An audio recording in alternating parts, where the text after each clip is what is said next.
वासुदेवाय नमः। जय गरुड़ पुराण।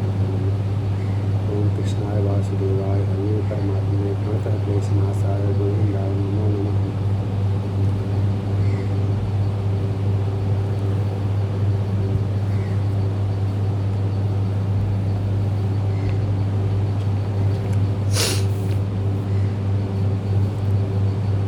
गरुड़ पुराण का महात्म्य। भगवान हरि ने कहा, हे रुद्र, मैंने गरुड़ पुराण का वह सार भाग आपको सुना दिया जो भोग एवं मोक्ष प्रदान करने वाला है। यह विद्या, यश, सौंदर्य, लक्ष्मी, विजय और आरोग्यादि का कारक है। जो मनुष्य इसका पाठ करता है या सुनता है वह सब कुछ जान जाता है और अंत में उसको स्वर्ग की प्राप्ति होती है। ब्रह्मा जी ने कहा, हे व्यास, मैंने मुक्ति प्रदायक ऐसे महापुराणों को भगवान विष्णु से सुना था। व्यास जी ने कहा, सूत जी, भगवान विष्णु से इस महापुण्यदायक गरुड़ पुराण को सुनकर ब्रह्मा जी ने तक्ष प्रजापति, नारद तथा हम सभी को सुनाया और स्वयं उस परात्पर ब्रह्म का ध्यान करते हुए वे वैष्णव पद को प्राप्त हुए।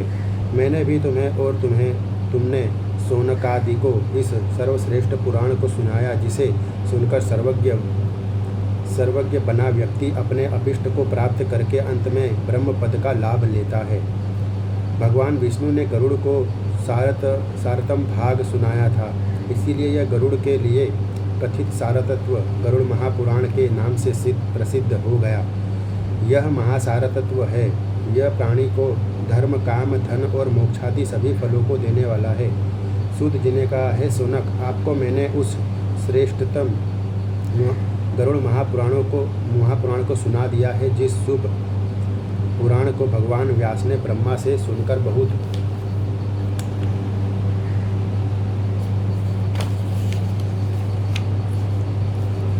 बहुत समय पहले मुझको सुनाया था। व्यास रूप भगवान हरि ने प्रारंभ में जो मात्र एक वेद था उसे 4 भागों में विभाजित किया और अष्ट महापुराणों की रचना की।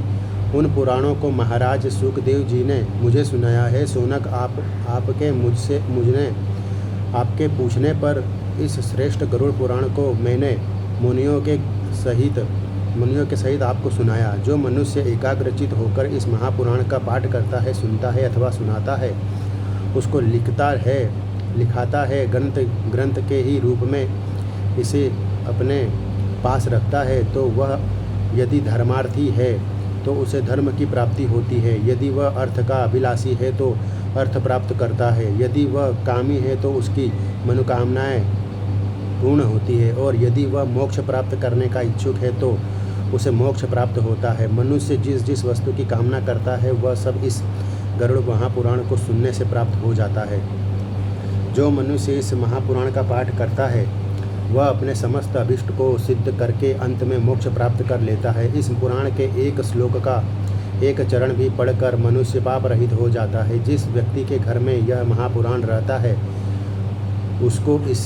उसको इसी जन्म में सब कुछ प्राप्त हो जाता है। जिस मनुष्य के हाथ में यह गरुड़ पुराण विद्यमान है उसके हाथ में ही नियतियों का कोष है। जो प्राणी इस पुराण का पाठ करता है या इसको सुनता है वह भोग और मोक्ष दोनों को प्राप्त कर लेता है। इस महापुराण को पढ़ने एवं सुनने से मनुष्य के धर्म, अर्थ, काम और मोक्ष इन चारों पुरुषार्थों की सिद्धि हो जाती है।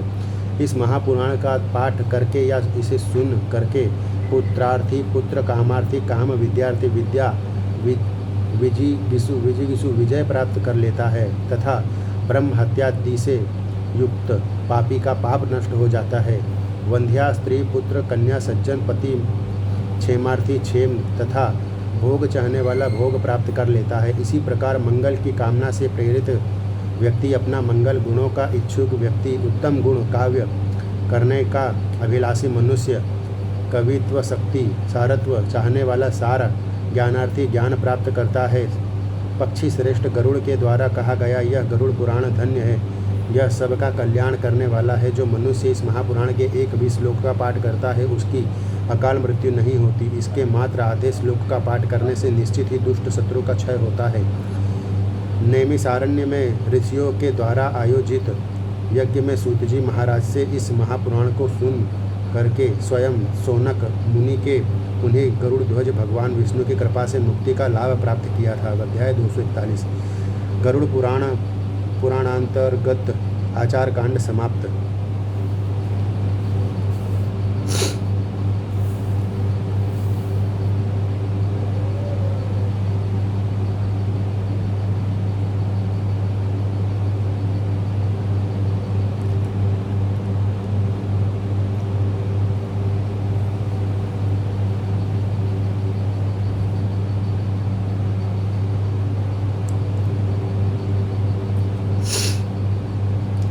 धर्मकांड परितकल्प।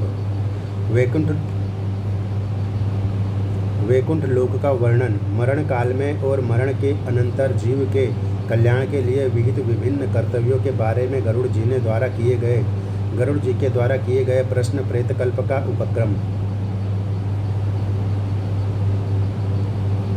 श्री गणेश जी को नमस्कार है। ओमकार से युक्त भगवान वासुदेव हरि को प्रणाम है। नारायणं नमस्कृत्य नरं चैव नरोत्तमं देवी सरस्वती चैव ततो जममुदीरयेत।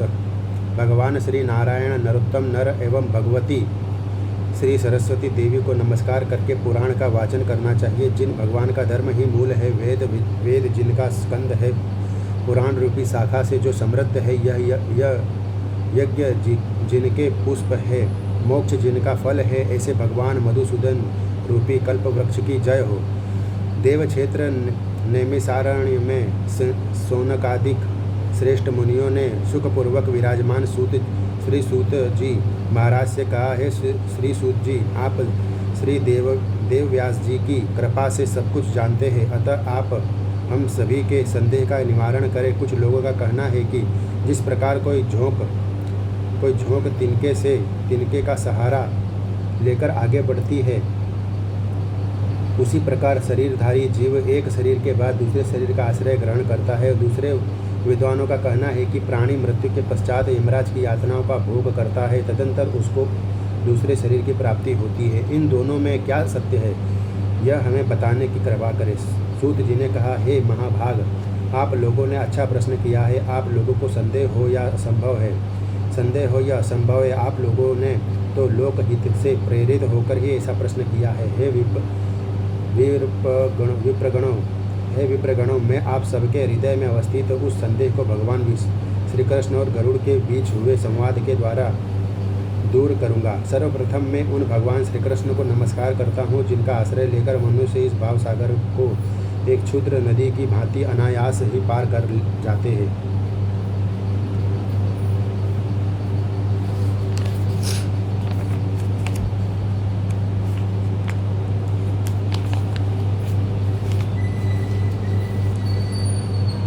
हे मुनियों, एक बार विनता पुत्र गरुड़ के हृदय में इस ब्रह्मांड के सभी लोगों को देखने की इच्छा हुई। अतः हरि नाम का उच्चारण करते हुए उन्होंने सभी लोगों का भ्रमण किया। पाताल, पृथ्वीलोक तथा स्वर्गलोक का भ्रमण करते हुए वे पृथ्वीलोक के दुख से अत्यंत दुखित एवं अशांति चित्त होकर पुनः वैकुंठ लोक वापस आ गए। वैकुंठ लोक में न रजोगुण की प्रवृत्ति है, न तमोगुण की प्रवृत्ति है। मृत्युलोक के समान रजोगुण तथा तमोगुण से मिश्रित सत्वगुणी भी प्रवृत्ति वहाँ नहीं है।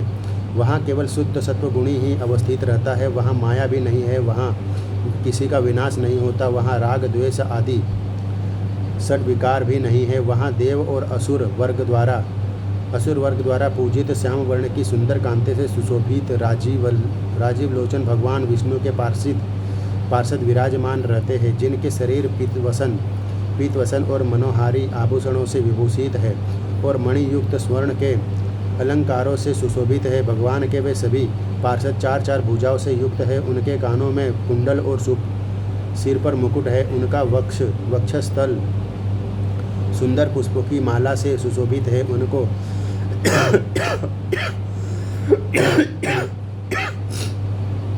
मन को मोहित करने वाली अप्सराओं से युक्त महात्माओं के चमकते हुए विमानों की पंक्ति की कांति से वे सभी सदा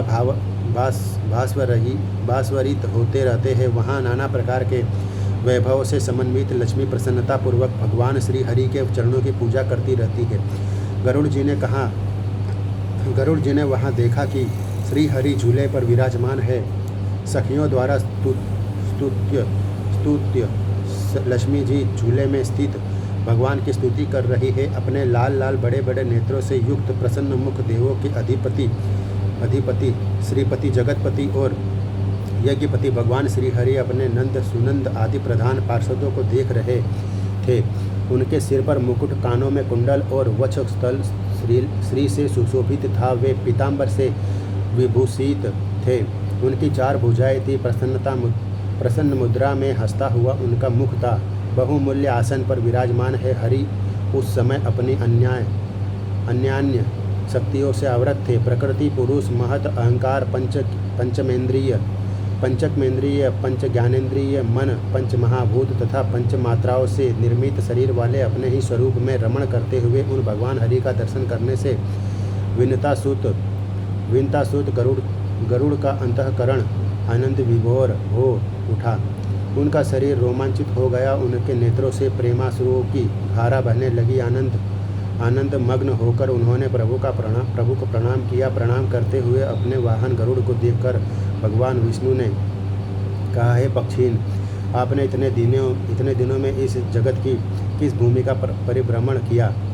इस जगत की किस भूमि का परिभ्रमण किया है? गरुड़ ने कहा, भगवान, आपकी कृपा से मैंने समस्त त्रिलोकी का परिभ्रमण किया है। उनमें स्थित जगत के सभी स्थावर और जंगम प्राणियों को भी देखा है। हे प्रभु, यमलोक को छोड़कर पृथ्वीलोक से सत्यलोक तक सब कुछ मेरे द्वारा देखा जा चुका है। सभी लोकों की अपेक्षा भूलोक प्राणियों से अधिक परिपूर्ण है। सभी योनियों में मानव योनि ही भोग और मोक्ष का शुभ आश्रय है। सुकृतियों के लिए ऐसा लोक न तो अभी तक बना है और न भविष्य में बनेगा। देवता लोग अभी इस लोक की प्रशंसा में गीत गाते हुए कहते हैं, जो लोग पवित्र भारत की भूमि में जन्म लेकर निवास करते हैं वे धन्य है। देवता लोग भी स्वर्ग एवं अपवर्ग रूप फल की प्राप्ति के लिए पुनः भारत भूमि में मनुष्य रूप में जन्म लेते हैं। गायन्ति देवा किलम गीतकानि ध्यानस्तु ये भारत भूमि योग स्वर्गापवर्गस्य फलार्जनाय भवन्तु भूयः पुरुषाः सुरत्वात्।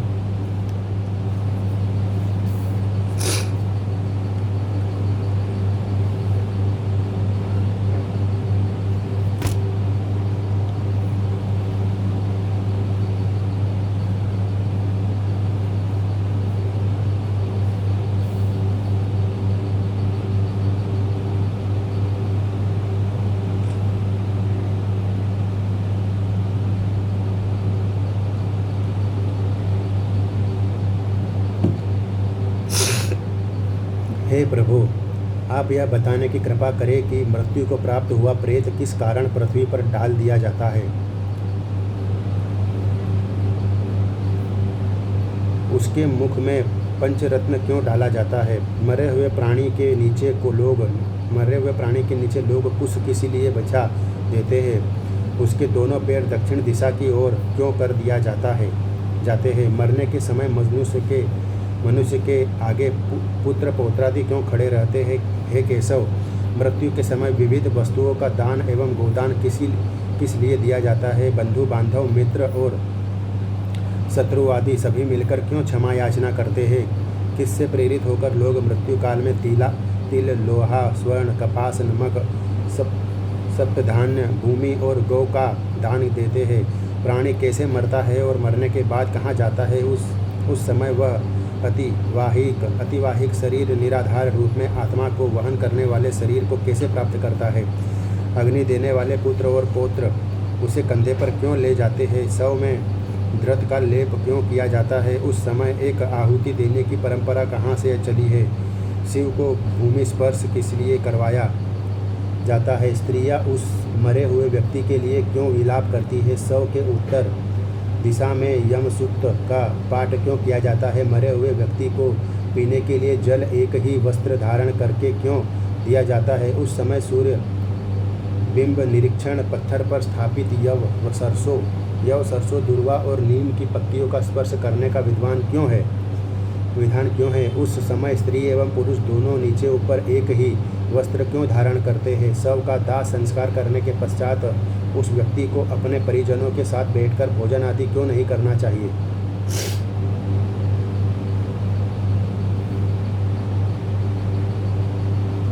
मरे हुए व्यक्ति के पुत्र 10 दिन के पूर्व किस लिए पिंडों का दान देते हैं?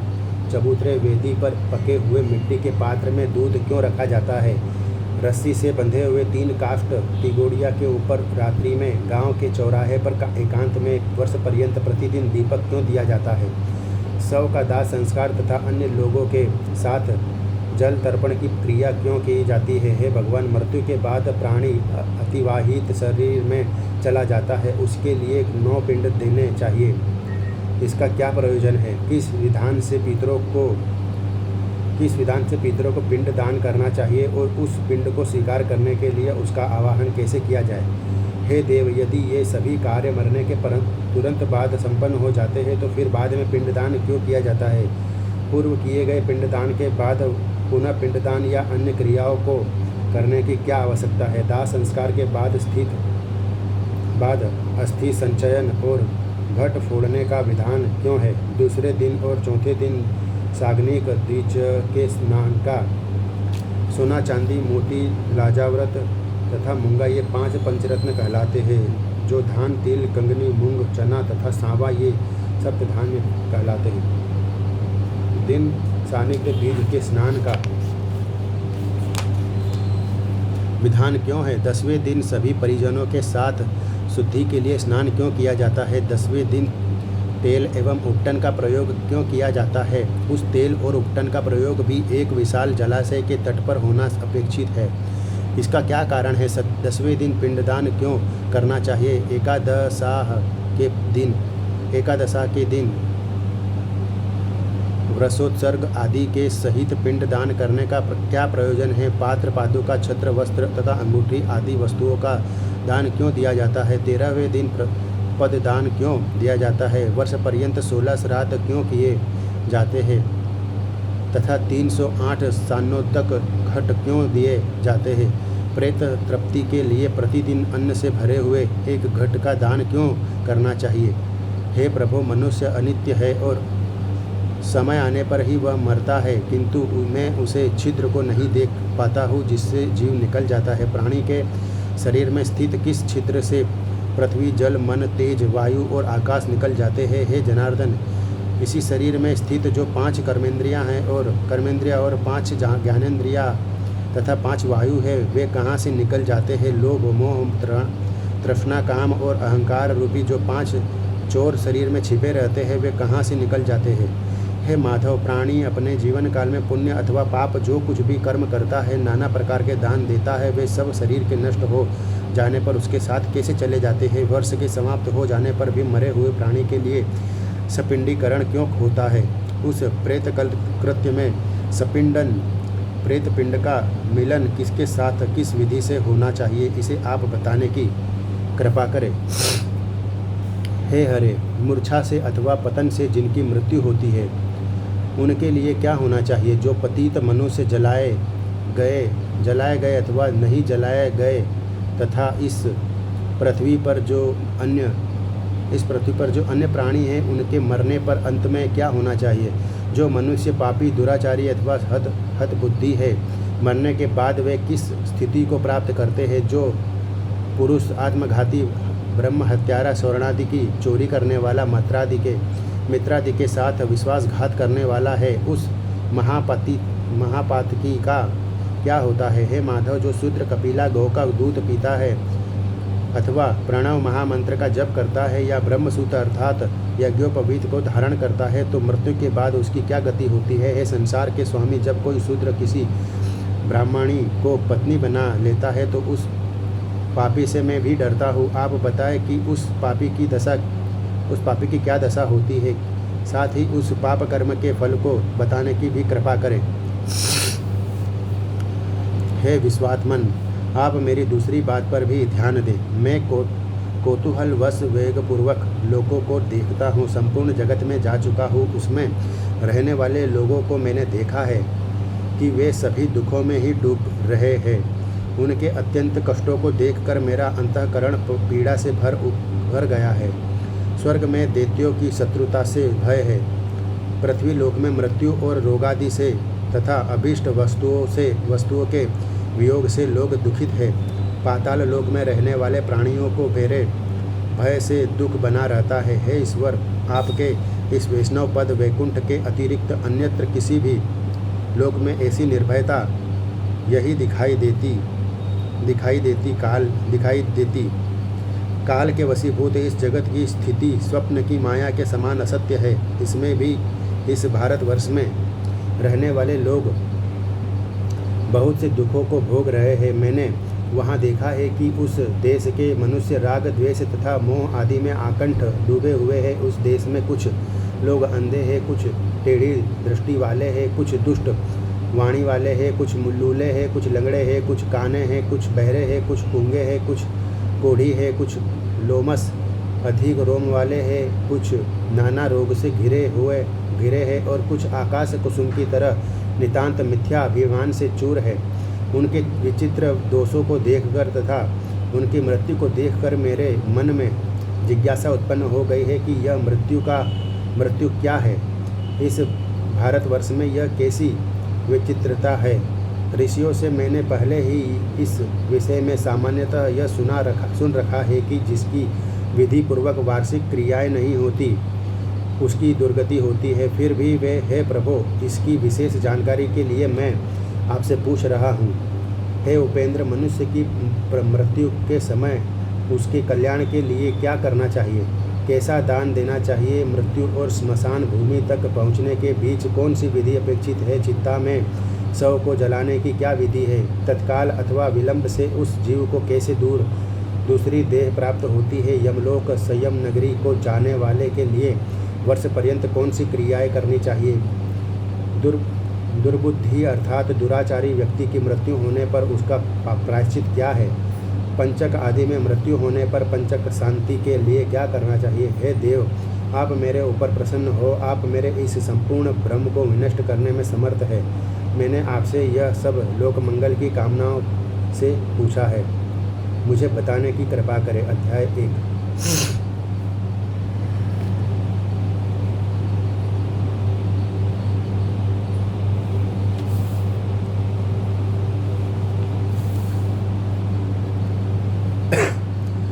मरणनाशन व्यक्ति के कल्याण के लिए किए जाने वाले कर्म, मृत्यु से पूर्व की स्थिति तथा कर्म विभाग का वर्णन।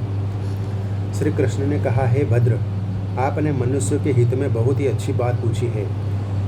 सावधान होकर इस समस्त और्ध्वदेहिक क्रिया को भली भांति सुने। हे गरुड़, जो सम्यक रूप से भेदरहित है, जिसका वर्णन श्रुतियों और स्मृतियों में हुआ है, जिसको इंद्रादि देव, योगीजन और योग मार्ग का चिंतन करने वाले विद्वान नहीं देख सके हैं, जो गुह्याति गुह्य है, ऐसे उस प्रधान तत्व को जिसे मैंने अभी तक किसी अन्य से नहीं कहा है। तुम मेरे भक्त हो, इसीलिए मैं तुम्हें बता रहा हूँ। हे वैनतेय, इस संसार में पुत्रहीन व्यक्ति की गति नहीं है, उसको स्वर्ग प्राप्त नहीं होता है। अतः शास्त्रानुसार यथा योग्य उपाय से पुत्र उत्पन्न करना ही चाहिए। यदि मनुष्य को मोक्ष नहीं मिलता है तो पुत्र नरक से उसका उद्धार कर देता है। पुत्र और पौत्र को मरे हुए प्राणी को गंधा देना चाहिए तथा उसका यथा विधान अग्निदाह करना चाहिए। शव के नीचे पृथ्वी पर तिल के सहित कुश बिछाने से शव की आधारभूति भूमि उस श्रुतिमती ऋतुमती नारी के समान हो जाती है, जो प्रसव की योग्यता रखती है। मृतक के मुख में पंचरत्न डालना बीज पवन के समान है, जिससे आगे जीव की शुभ गति का निश्चय होता है। जैसे पुष्प ऋतु काल में स्त्रियों का रजो दर्शन न होने पर गर्भधारण संभव नहीं है, वैसे ही स्वभूमि भी तिल कुश आदि के बिना जीव की शुभ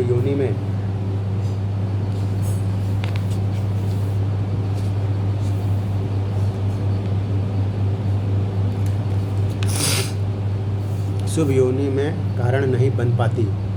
इसीलिए श्रद्धापूर्वक तिल कुश पंचरत्न आदि का यथा विधान विनियोग आवश्यक है। गोबर से भूमि को सबसे पहले लीपना चाहिए, तदंतर उसके ऊपर तिल और कुश बिछाना चाहिए। उसके बाद आतुर व्यक्ति को भूमि पर कुशासन के ऊपर सुला देना चाहिए।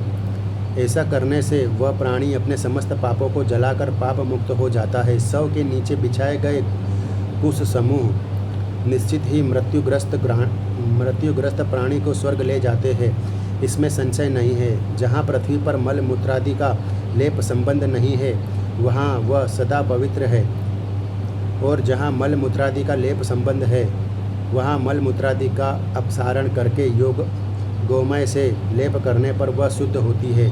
गोबर से बिना लिपी हुई भूमि पर सुलाए गए मरणासन व्यक्ति में यक्ष, पिशाच एवं राक्षस कोटि के क्रूर कर्मी दुष्ट लोग प्रविष्ट हो जाते हैं। मरणासन की मुक्ति के लिए उसे जल से बनाए गए मंडल वाली भूमि पर ही सुलाना चाहिए, क्योंकि नित्य होम, श्राद्ध, पाद प्रक्षालन, ब्राह्मणों की अर्चा एवं भूमि का मंडलीकरण मुक्ति के हेतु माने गए हैं। बिना लिपि पूती मंडलहीन भूमि पर मरणासन व्यक्ति को नहीं सुलाना चाहिए। भूमि पर बनाए गए ऐसे मंडल में ब्रह्मा, विष्णु, रुद्र, लक्ष्मी तथा अग्नि आदि देवता विराजमान हो जाते हैं, अतः मंडल का निर्माण अवश्य करना चाहिए।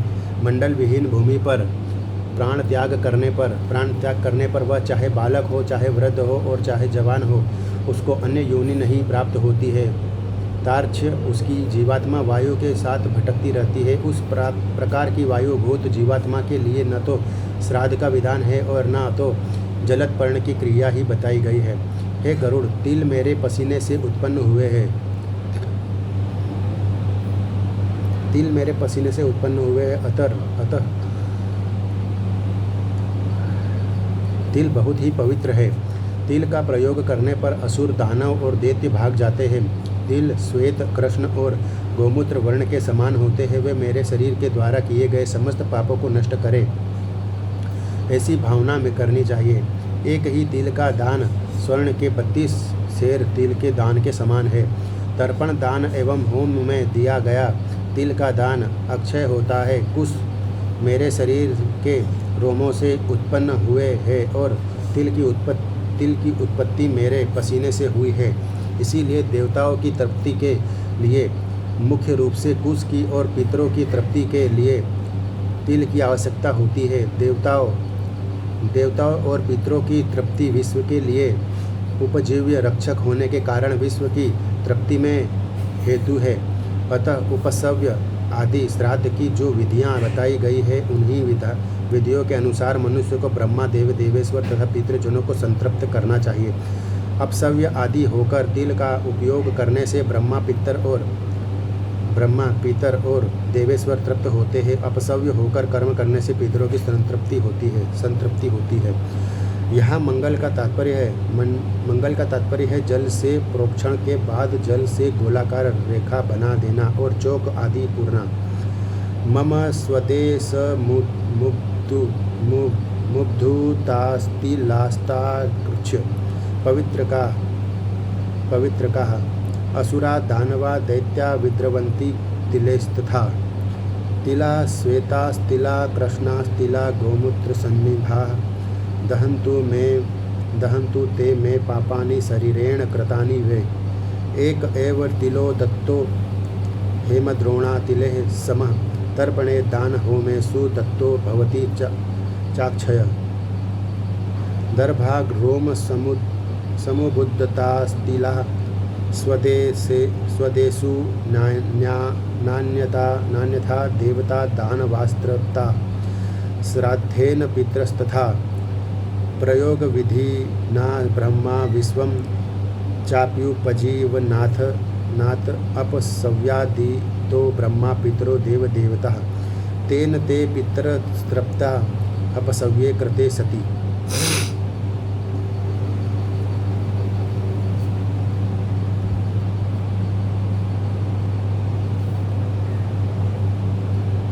कुश के मूल भाग में ब्रह्मा, मध्य भाग में विष्णु तथा अग्र भाग में शिव को जानना चाहिए।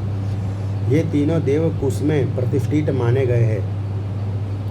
हे पक्षीराज, ब्राह्मण, मंत्र, कुश, अग्नि और तुलसी ये बार बार समर्पित होने पर भी पर्युषित नहीं माने जाते हैं, कभी निर्माल्य अर्थात बासी नहीं होते। इनका पूजा में बारंबार प्रयोग किया जा सकता है। हे खगेंद्र, तुलसी, ब्राह्मण, गौ, विष्णु तथा एकादशी व्रत ये पांचों संसार सागर में डूबते हुए लोगों को नौका के समान पार कराते हैं। हे पक्षी श्रेष्ठ, विष्णु एकादशी व्रत, गीता, तुलसी, ब्राह्मण और गौ, ये 6 इस असार संसार में लोगों को मुक्ति प्रदान करने के साधन है। यह षटपदी कहलाती है। दर्भमूले स्थितो ब्रह्मा, मध्ये देवो जनार्दनः, गर्भार्गे शंकर विधात, त्रयो देवा कुशे स्मृता, विप्रा मंत्रा कुशा वह्निस्तुलसी च खगेश्वर, नैते निर्माल्यन्ता यान्ति क्रियमाणां पुनः पुनः, तुलसी ब्राह्मणा गावो विष्णुरेकादशी खग, पंच प्रवहणान्येव भवाद्गो मज्जतां नरणां, विष्णुरेकादशी गीता तुलसी विप्रधेनवः, असारे दुर्ग संसारे षटपदी मुक्तिदायिनी। जैसे तिल की पवित्रता अतुलनीय होती है, उसी प्रकार कुश और तुलसी भी अत्यंत पवित्र होते हैं। ये तीनों पदार्थ मरणासन व्यक्ति को दुर्गति से उबार लेते हैं। दोनों हाथों से कुश उखाड़ना चाहिए और उसे पृथ्वी पर रखकर जल से प्रोक्षित करना चाहिए तथा मृत्यु काल में मरणासन के दोनों हाथों में रखना चाहिए। जिसके हाथों में कुशाय है और जो कुश से परिवेष्टित कर दिया जाता है, वह मंत्रहीन होने पर उसकी समंत्रक क्रियाएं न हो पाई हो तब भी विष्णु लोक को प्राप्त करता है। इस असार संसार सागर में भूमि को गोबर से लीप कर उस पर मृत मनुष्य को सुलाने से और कुशासन पर स्थित करने से तथा विशुद्ध अग्नि में दाह करने से उसके समस्त पापों का नाश हो जाता है। लवण और उसका रस दिव्य उत्तम लोक का प्रापक है। वह प्राणियों की समस्त कामनाओं को सिद्ध करने वाला है। लवण के बिना अन्न रस उत्कट अर्थात न अभिव्यक्त होते हैं और न सुस्वादु होते हैं। इसीलिए लवण रस पितरों को प्रिय होता है और स्वर्ग को प्रदान करने वाला है। यह लवण रस भगवान विष्णु के शरीर से उत्पन्न हुआ है। इस बात को जानने वाले योगी जन लवण के साथ दान करने को कहते हैं। इस पृथ्वी पर यदि ब्राह्मण, क्षत्रिय, वैश्य, स्त्री तथा शूद्र वर्ण के आतुर व्यक्ति के प्राण न निकलते हो तो उसके लिए स्वर्ग का द्वार खोलने के लिए लवण का दान देना चाहिए। हे पक्षींद्र, अब मृत्यु के स्वरूप को विस्तार पूर्वक सुने। मृत्यु ही काल है। उसका समय आ जाने पर जीवात्मा से प्राण और देह का वियोग हो जाता है। मृत्यु अपने समय पर आती है। मृत्यु कष्ट के प्रभाव से प्राणी अपने किए कर्मों को एकदम भूल जाता है। हे गरुड़, जिस प्रकार वायु मेघामंडलों को इधर उधर खींचता है, उसी प्रकार प्राणी काल के वश में रहता है। सात्विक, राजस और तामस ये सभी भाव काल के वश में है। प्राणियों में वे काल के अनुसार अपने अपने प्रभाव का विस्तार करते हैं। हे सर्पहंता गरुड़, सूर्य, चंद्र, शिव, वायु, इंद्र, अग्नि, आकाश, पृथ्वी, मित्र, औषधि, आठों वसु, नदी, सागर और भाव अभाव ये सभी काल के अनुसार यथा समय अद्भुत होते हैं, बढ़ते हैं। तिला पवित्रमतुल्यं दर्भाश्चापि तुलस्यत निवारयन्ति चेतानि दुर्गतिं यान्त मातुरम्।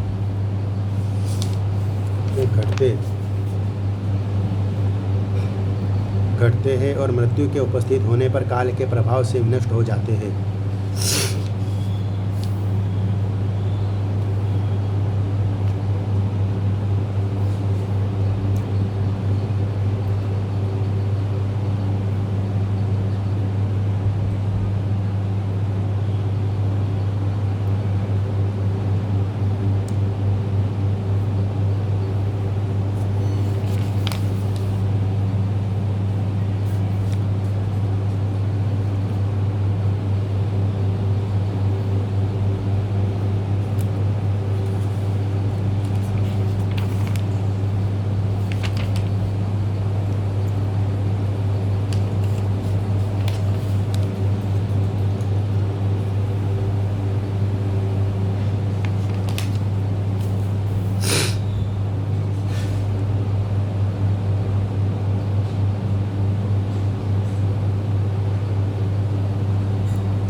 और मृत्यु के उपस्थित होने पर काल के प्रभाव से विनष्ट हो जाते हैं।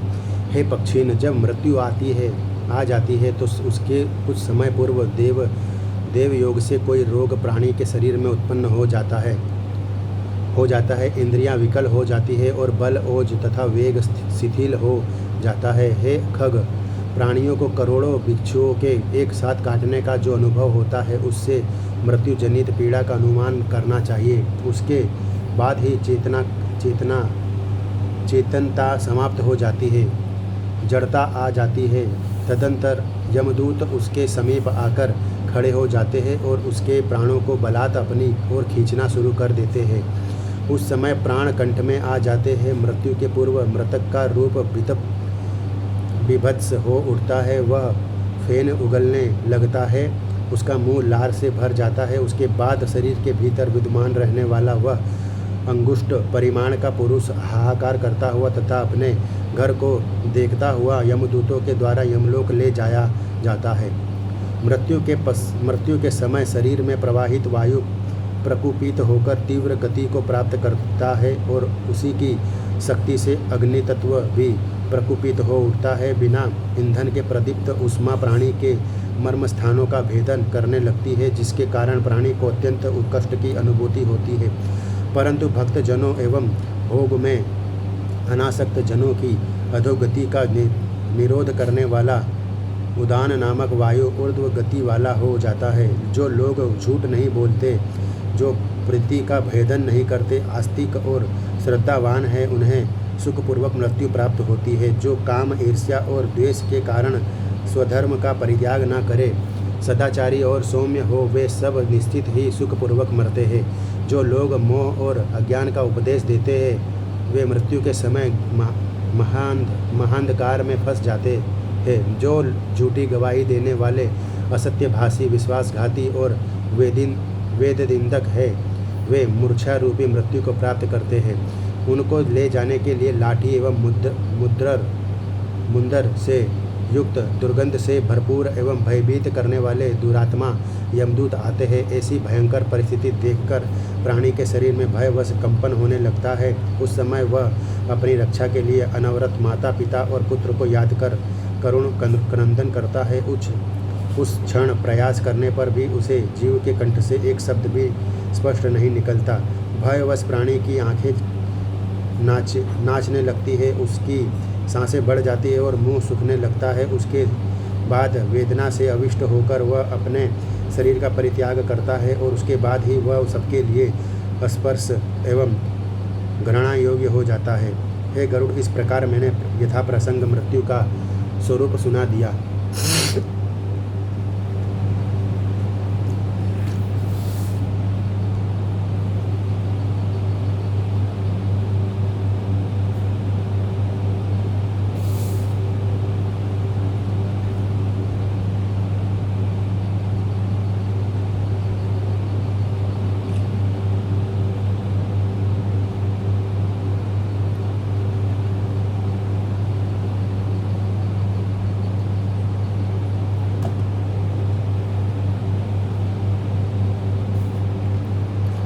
अब आपके उस दूसरे प्रश्न का उत्तर, जो बड़ा ही विचित्र है, उसे सुना रहा हूँ। हे पक्षीराज, पूर्व जन्म में किए गए भांति भांति के भोगों को भोगता हुआ प्राणी यहाँ भ्रमण करता रहता है। देव, असुर और यक्ष आदि योनियाँ भी प्राणी के लिए सुख प्रदायिनी है। मनुष्य, पशु पक्षी आदि योनियाँ अत्यंत दुखदायिनी है। हे खगेश्वर, प्राणी को कर्म का फल तारतम्य से इन योनियों में प्राप्त होता है। अब मैं इसी प्रसंग में आपसे भी कर्म विपाक का वर्णन भी करूँगा। हे गरुड़, प्राणी अपने सत्कर्म एवं दुष्कर्म के फलों की विविधता का अनुभव करने के लिए इस संसार में जन्म लेता है।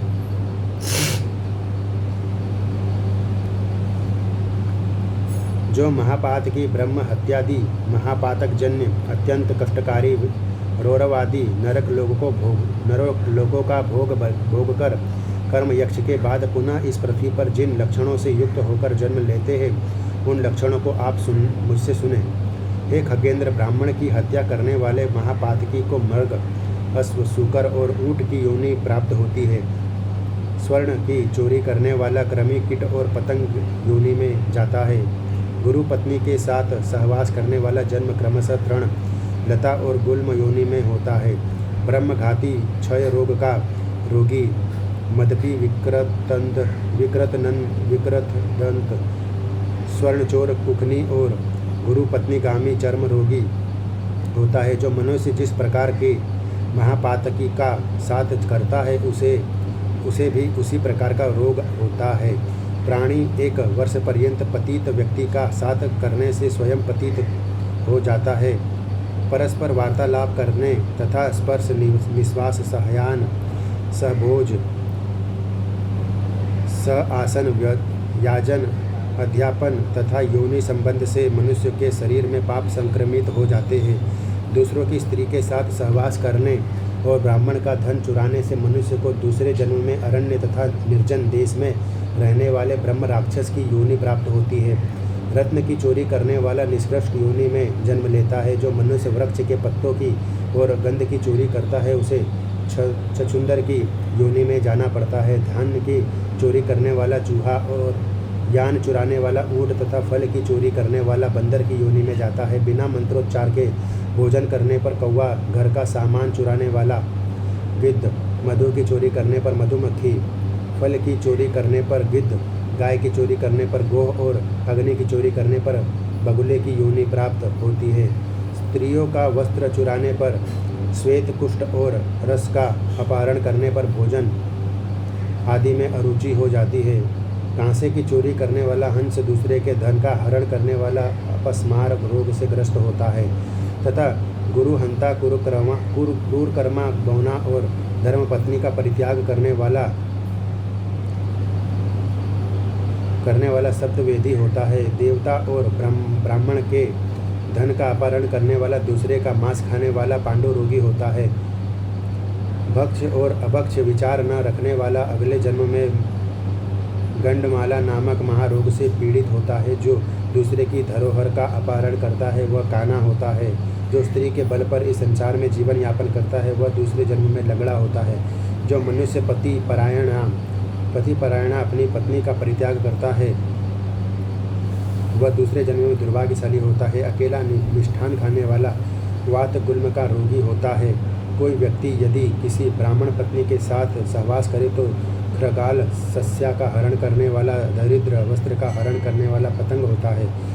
मात्सर्य दोष से युक्त होने पर प्राणी जन्मांध, दीपक, संलाप, स्पर्शनी, श्वास, यानासनासनात्, याजनाध्यापनाथोनात् पापम संक्रमते नृणाम। प्राणी जन्मांध, दीपक,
वसुदेवाय नमः।